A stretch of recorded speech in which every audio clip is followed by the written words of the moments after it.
Hey everyone! Welcome back to my channel. Ipa-vlog ko ngayon yung status ng pag-a-apply namin na work dito sa Canada ng pamangkin ko. So yung journey from the time na nag-land siya dito sa Canada, and then when we tried to submit application, resume, and cover letter sa mga establishments and then employer. I just want to let you know that we got an approval of work permits. So congratulations to us. So, nakahanap kami ng employer in a month. And then, we just waited for the LAMIA, my nephew's name to be added in LAMIA. And they applied it in Service Canada. And bumalik yun sa amin after almost or more than a month. And nung bumalik na yung approved na LAMIA, na nakaindikit na yung pangalan, and yun na yung time na nag-apply na kami ng work permit. And luckily, approved. Good news for everyone na nandito ngayon as tourists.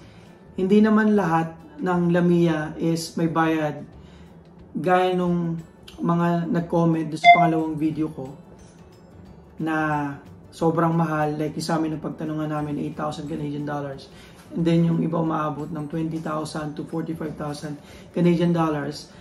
Makakahanap pa rin kayo ng mga employers or employer na nagbibigay ng LAMIA na hindi na papabayaran yung LAMIA mismo. Because technically, wala naman talaga dapat bayad yan eh.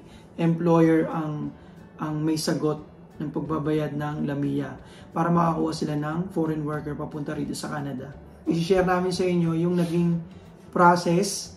Simula na nandun sa Pinas, nag-start kami ng application, and hanggang sa ma-approve yung work permit.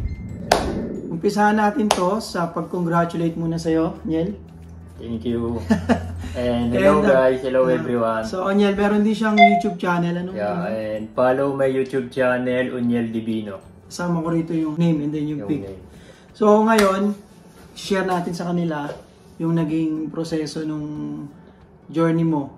Simula nung application, and then yung nakahanap tayo ng LAMIA, ng employer, and then sa approval ng work permit. Nag-start tayo ng application, bali, mga June? Nag-start tayo ng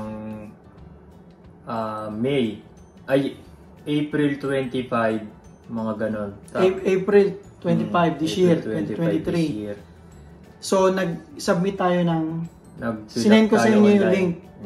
Tapos, nag-start kami ng application online. I-indicate ko rin dito, sinend ko na yun doon sa una sa kapangalawang video na follow-up dito. Yung link papunta doon sa website ng Immigration Canada kung saan nyo makikita yung pag-a-apply ng tourist. Direkta yun sa Immigration Canada na website. And then, so mga April 25. April 25, tapos bago mag 1 month or May 25, natapos na namin yung lahat ng process. Bago mag-May 25? Yeah, bago mag-May 25. And then, kasi nag-start tayo ng May... last week of April eh. Yan, nag-start tayo last week ng April. Tapos after ilang days na napasa natin yung mga requirements, nag-email naman si Canada ng requesting para sa biometric. Pagkakatanda ko yung biometrics, nang nasubmit na lahat ng mga questions dun sa online, para malaman nyo yung mga info, yung mga tinanong dun sa online application, you can check my first video prior to this LAMIA application. So, pagkakatanda ko, parang after 1 week na nasubmit na yung application, yan, lumabas na yung request for biometrics. Request for biometrics. Yung biometrics, yun yung para sa fingerprinting. Bago lang to eh. Before sa amin nung nag-apply kami ng papers dito, 2017, yung mga time na yun wala pang biometrics. So, I'm not sure kung kailan nag-start yan, 2019 onwards. So, yeah, additional bayad lang, pero for security siguro. But prior to that, syempre pag nakumpleto nyo yung online application, nandun yung fees sa website ng Immigration Canada or Government of Canada, then directed to Immigration Canada. Magkano nga uli yung fees na? Parang nasa, sa peso, abutin siya ng 3,000 plus, gano'n. Yung, ano yun? Yung fee. pagsubmit ng application. Yun. Tapos, Kasi yung diba, may binayaran pa kayo dito. Yung pagkabanggit ko kasi doon is, sa unang video, 180 to 185. Tama ba? Oo. Basta around 3,000. In pesos. In peso. So, yun ba? So, mga 100. Naging 185 kasi nga yung biometrics kasama na yun. 100 yung fee ata, tas 85 yung biometrics.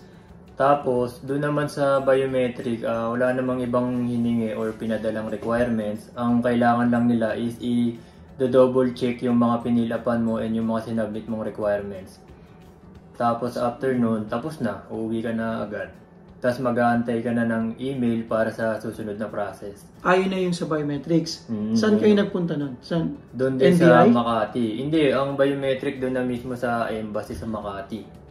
Hindi ba yung VFS yun? Sa Canadian Embassy. Oo, sa Canadian Embassy. Canadian Embassy. Akala ko yung VFS doon kasi madalas yung yung mga visa sa Australia, New Zealand. So, doon kayo nag-biometrics. Doon lang lahat ng process. And then, after nung biometrics, so, nasubmit na nga yung full application, nakapagbayad na kayo ng fees. Tapos, after 1 week, nasubmit yung application, biometrics after 1 week. Request na ng biometric. And then, after nung biometrics, after ng biometric, advice ka nila na mag-antay ka para sa susunod na email kung ano yung next step na gagawin. Sino nag-advise nun? Yung sa yung Canadian mga Embassy? kausap ko kasi doon sa Canadian Embassy. Okay. Tapos after noon, nanday ka na para naman sa request na ng passport. Okay. So ito na. Ang passport request, ano na yun? Ayun, gano'ng katagal na yun? Siguro mga 2 weeks yun bago sila mag-request ng passport.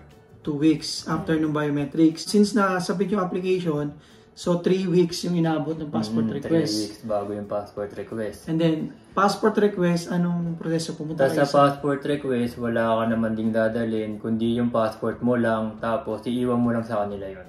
Yun na yung sa, ito BFS na, tama ba? BFS. Sa BFS Global ata yung sa Makati rin to. Kasi yung Canadian Embassy, alam ko, sa Manila, sa Philippines, Kasi yung pinuntahan namin, doon din yun yung sa Makati. BFS? Oo. Para yan sa passport request? Oo, pati sa biometric. Okay. So, yun na nga yun. So, again, yung biometrics sa BFS yun, Global Makati.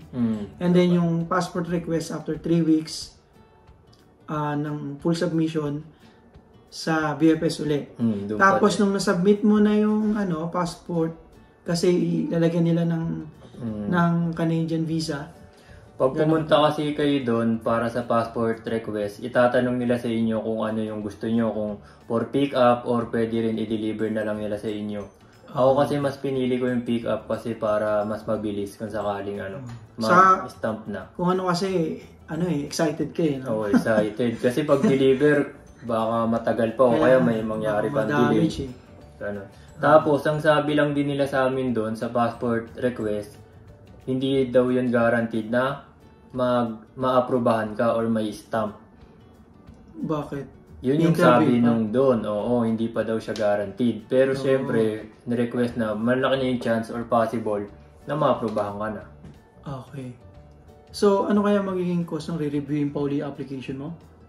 Yung sinapit mo na online? Siguro, ayun, magpa-final check sila kung sakaling qualified ka talaga para sa visa. Ang nagsabi noon, Canadian ba? Or... Hindi, yung mismong naka-assign doon.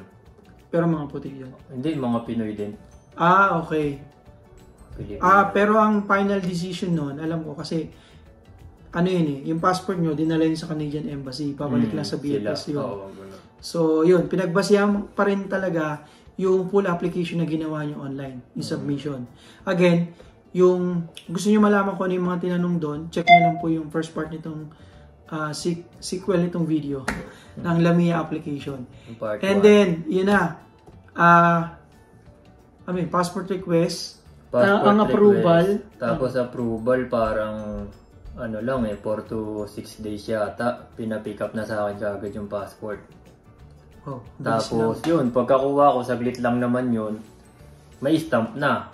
Oh, okay. Tapos, ang nakuha ko nun, multiple. Kasi depende pa yun kung single entry or multiple entry yung bibigay sa inyo. Swerte nga no? Sa multiple entry kasi, meron kayong valid kayong mag-entry ng Canada until mag-expired yung passport nyo. Unlike sa single, isang beses ka lang pwedeng pumasok dito, tapos paglabas mo ng Canada, mag-a-apply ka na naman ng panibagong visa. Pero ang single entry, kahit matagal pa expiration ng ano mo, kung single entry lang ang bibigay sa'yo. Oo, pero depende yun sa expiration. Okay. Kasi kung matagal expiration ng passport mo, hindi yun dun magbe-base. Magbe-base lang yun sa month na ibibigay sa'yo ng embassy kung kailan ka pwede mag-entry. Tsaka lumabas sa kanila. Okay. So, yun na, approval. So, sumatotal, umabot din ng 1 month or more than 1 month? 1 month. Wala pang 1 month eh. Parang mga bago mag 1 month. Tapos na lahat ng proseso na. Basta make sure na detailed yung gagawin yung application, information dun sa hinihinging information dun online. And again, check nyo na lang yung first part ng video. So, almost 1 month or parang 1 month and 1 week. Yung total again, yung after ng full submission, after 1 week, yung request ng biometrics, and then in 3 weeks, request na ng passport. Passport request. And then, after 1 week, approval na yun. Okay, tapos yung yung flight. After 1 month ba yun? 2 months na. After a week yata, nag-book na tayo ng ticket nun eh. Nag-tingin na tayo kaagad ng ticket. Kaya lang, mga mag-book, mag-double check nyo na kasi sobrang mahal niyan. Ang mahal pa nung ticket that time, ewan ko lang ngayon. So, nakarating siya rito last week of July, if I can remember. July 25 sa Pinas, dumating ako dito July 25 pa din. Same time. Kasi rito backward ang time dito sa US and Canada. Ewan ko lang sa US, pero sa Canada, ganun late ng 12 hours. Depends. So, yun. Yung nakadating siya rito sa Canada, right away, the next day, and then after a few days or 1 week, marami na kaming napasahan niya ng mga establishments dito. And then, sinabihan ko siya na mag-submit online. Lahat nung, kagaya nung binabanggit ko sa video, na sinasabi ko dun sa mga followers na nagre-request ng kung paano makapag-apply, i-check lang nila yung Canada Job Bank, and then Indeed. Basta lahat ng merong Lamia jobs, naka-indicate naman sa description, yun yung pinagawa ko sa'yo, di ba? Araw-araw yun. Tapos, ano naman, kumusta? May update ba? May nag-reply or? Kasi kinabukasan pa lang nagpasa na tayo sa DQ nun nag-try tayo doon. Dito yung... Tapos sa second day, third day, puro online ako nagpasa. Wala naman ako nare-receive na feedback, kaya after a week nagpasa pa rin ako online. Pero ayun, sad to say, talagang napakahirap kasi kahit isa sa kanila walang tumawag sa akin or nag-try man lang na ma-interview ako. Pero di ba meron yung isa sa Tim Hortons? Pero meron sa Tim Hortons tsaka sa Boston Pizza. Pero hindi sila nagsusupport ng Lamia. Ang kailangan nila dito is permanent residence or yung hindi ka na kailangan nila ng suportahan ng Lamia, ganun. So yun, yung nabanggit ko rin sa video, yung mga pagka kayo tourist maghahanap ng work dito, though legal siya hanggang 2025, kailangan nyo talagang maghanap ng work na may Lamia or employer na may ready na Lamia para makapag-start kayo ng work or ma-convert yung visitor visa nyo ng work permit. And then, tapos, meron kaming, yung employer namin before, natanungan namin, kasi, hinahanapan namin siya ng work, natsyempohan namin na meron pang natitirang isang Lamia. And then, kinonfirm namin dun sa employer ko, kung baka naghahanap pa siya. And sakto, yun, nag-contact kayo, di ba? Message lang ba una or ano? Email na kagad yun pero parang within 1 week na nandito ako, nag-start na akong mag-contact dun para ma-process na yung papers. Ang bilis lang ng naging proseso nun kasi wala naman siya masyadong pinapasa sa akin. hiningan niya lang ako ng passport ko, tsaka yung mga details ko, personal details, name, ganun. Tinanong ka ba kung meron ka related experience din sa ano? Ayun, tinanong din yung related. Hindi, wala naman siyang final interview, pero nagtanong lang siya kasi ito yung magiging trabaho ko. So, ni-required na ito yung may history ba ako about sa work na ganito. Ayun, di ba? Gaya ng parati kong nababanggit, malaki yung chance nyo pagka yung in-applyan yung work, which is dapat ang a-apply nyo talagang work is same yung field. May related, ano yan? Yung same field nyo sa Pilipinas. Yeah, same field, then may related work experience kayo sa ibang bansa or sa Pinas. Kasi kung magustuhan man kayo, maging interested yung Canadian employer sa inyo, okay na. Ang problema, again, pag pumunta kayo ng in-apply nyo yung LAMIA doon sa online or sa border ng work permit, tatanungin pa rin kayo ng immigration officer. Tsaka nagpapasa rin pala sila sa akin ng resume, tsaka yung isa, ano ba yung tawag doon? Cover letter? Yan, cover letter, Sino, tsaka si resume. Si Kit, nag-send ako sa kanya ng dalawa na yun. Ayun, importante yun. Nabanggit ko yun, parati talagang required Canadian format talaga ng pagka may mga nag-apply rito ng mga workers, parang standard na nila yun dito eh. Resume and then cover letter talaga kasama niyan. And yun na, naging interested na si sa'yo, yung employer, si Kit, and then ano ba naging proseso na nun? Ayun lang, after namin mapasa, sabi niya naman wait lang ng update, tapos kung sakaling lumabas na, magbubook na kagad ng ticket. Tapos pinag-ready niya lang tayo para pumunta ng border. Kailan ngayon? Last month? Anong third week? August? Kasi nag-start tayo ng process doon pagdating ko dito ng 1 week, mga last week ng July. Tapos lumabas siya parang parang September na, first week to second week ng September siya lumabas. Kasi pag nakahanap, kahit may positive LAMIA yung nahanap nyong employer, pero which is good, kailangan pa rin i-add yung pangalan nung nakuha niyang tourist or worker doon sa LAMIA. Ipapasa pa rin yun sa Service Canada, and then sa Service Canada, we waited more than a month, no? 1 month and 15 days. I-reviewin pa din kasi ng Service Canada yon yung information niya. Tapos yung official na LAMIA, ipiprint na yun doon. From Service Canada, ibabalik sa employer. Tapos nung lumabas yun, after 1.5 month, ayun na yung official. Official nga. And then yun na yung pwede mong i-apply. Either online or pumunta kayo ng border para ma-print ka agad, mas mabilis. So yun yung ginawa namin. Yung work permit, madali lang siya makuha eh. Ang matagalan talaga yung LAMIA. Inabot siya ng 1 month and 15 days, gano'n. Tapos nung lumabas yung LAMIA, within 1 day, kaya na siyang makuha yung work permit niya. Oo, anytime. Kasi ang border naman, US-Canada border, which is pwede nyo i-apply yung work permit nga, 24 hours naman yan eh. Parang 1 hour lang lalabas na yung work permit mo nun. May konting interview, siyempre may tatanong pa rin sa yung mga officer. Oo nga pala, pero yung natawa ako dun sa yung sabi, kung naano mo raw yung last question. Oo, isa immigration to Tapos yung mga immigration officer, parang nakakatakot sila kausap kasi parang mga officer talaga na parang mga pulis yung itsura nila. Tapos magtatanong sa'yo, interview, background, about sa personal life mo, tapos about sa mga details na nandun sa LAMIA, about sa magiging work mo.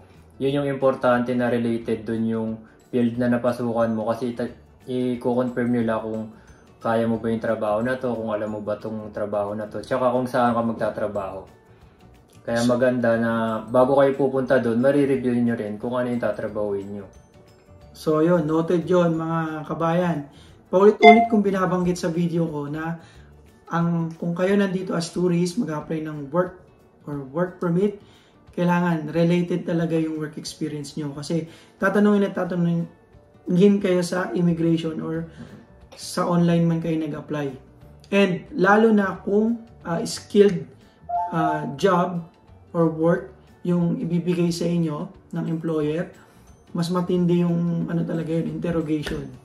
Kasi kung gaya nung nabanggit ko sa last video, kung bibigyan ka ng managerial position, tapos wala kang experienced manager, ano lang, yung puro food service, ano ka doon, madadali ka doon. On the spot, maaari ka ma-deny. Pero totoong nangyayari yun. Yun po yung naging experience namin. And luckily, approve.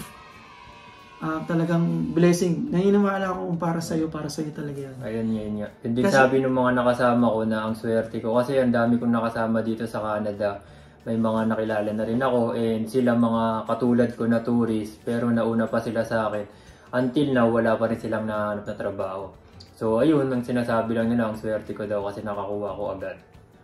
Kaya yun, kung gusto nyo rin kumuha nun, dapat bago kayo pumunta dito, at least meron na kayong source na may lamia para hindi kayo magantay ng matagal.